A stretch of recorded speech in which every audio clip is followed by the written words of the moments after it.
এই মুহূৰ্তত নিউজ নগাঁও দৰ্শকসকলক দিব বিচাৰিছো এটা বিগ ব্ৰেকিং নিউজ সাইবাৰ ক্ৰাইমৰ বিৰুদ্ধে নগাঁও আৰক্ষীৰ অভিযান সংবাদমেল জিলা অতিৰিক্ত আৰক্ষী অধীক্ষক জয়ন্ত বৰুৱাৰ উল্লেখ্য যে এক গোপন সূত্ৰ পমখেদি নগাঁও আৰক্ষীয়ে এক অভিযান চলাই ৫৫,০০০ টকা নগদ ধন সহ হাতে লুটে আটক কৰিবলৈ সক্ষম হয় এজন কুখ্যাত সাইবাৰ অপৰাধীক আটকাধীন লোকজন ইমদাদ পাৰভেজ ঘৰ জুৰিয়া থানাৰ অন্তৰ্গত সোণাইৰ বেৰাপম বুলি জানিব পৰা গৈছে আৰক্ষীয়ে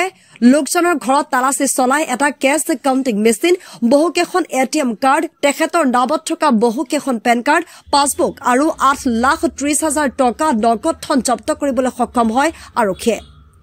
লোকজনক ন্যায়িক জিম্মালৈ প্ৰেৰণ কৰে যদিও পুনৰ অধিক তথ্যৰ বাবে নিজৰ জিম্মাত লয় নগাঁও আৰক্ষীয়ে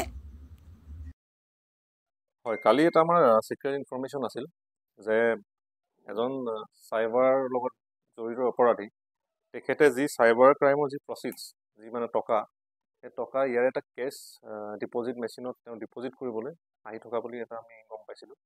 গম পোৱাত আমাৰ নগাঁও থানাৰ টীম তেওঁলোক তাতে গৈ ইমদাদ পাৰভেজ নামৰ এজন ব্যক্তিক কৰায়ত্ব কৰে তাতে হাতে লুটে ধৰা পেলোৱাত তেওঁৰ হাতত 55,000 কেছ তাতে আমি পালোঁ পোৱাৰ পিছত তেখেতক থানাত ইণ্টাৰগেশ্যন কৰা হয় ইণ্টাৰগেশ্যনত গম পোৱা যায় যে তেওঁৰ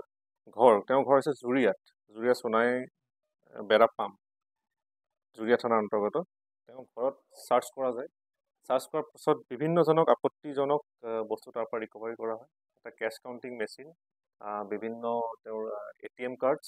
তেখেতৰ নামত থকা বিভিন্ন মানে প্ৰায় মাল্টিপল পেন কাৰ্ড পোৱা গ'ল আৰু বিভিন্ন ধৰণৰ পাছবুক বিভিন্ন বেংকৰ তাৰ পৰা ৰিকভাৰী হয় লগতে 8,30,000 কেছ তাৰ পৰা ৰিকভাৰ কৰা হয় গতিকে তেখেতক পুনৰ আমি আদালতত তেওঁক তাতে হাজিৰ কৰাৰ পিছত আজি তেখেতৰ ৰিমাণ্ড অনা হৈছে এইটোত এটা নেক্সাছ আছে তেওঁলোকৰ টীম আছে সেইমতে তেওঁলোকে কাম কৰে বিভিন্ন ধৰণৰ চাইবাৰ ক্ৰাইমৰ যি প্ৰচিডছ হয় যি টকা আহে তেওঁলোকে বিভিন্ন একাউণ্টত কৰ্পৰেট একাউণ্টত বা বিভিন্ন একাউণ্টত তেওঁলোকে ভৰাৰ পিছত সেইটো ডিপজিটটো উলিয়াই মানে তাৰ পৰা কেছটো উইথড্ৰ কৰি তেওঁলোকৰ যিটো পাৰ্চেণ্টেজ আছে যিটো টকা লয় সেইটো ৰাখি বাকীখিনি যি নেক্সাছ আছে বাকী ষ্টেটৰ লগত সেই ষ্টেটৰ তেওঁলোকলে সেই বস্তুটো ডিপজিট কৰিব যায় তো এই ডিপজিট কৰিব যাওঁতেই কিছু টকা আমি কালি পালোঁ কিছু টকা তেওঁলোকে অলৰেডি ডিপজিট কৰিছিল আৰু সেই আমি মানে ৰেড হেণ্ডেড তেনেকৈ পালোঁ তো ইয়াৰ বাকীখিনি যি ইনভলভ তেওঁলোকৰ লগত আছে তেওঁলোককো চাৰ্চ কৰি থকা হৈছে ইনভেষ্টিগেশ্যন কণ্টিনিউ হৈ আছে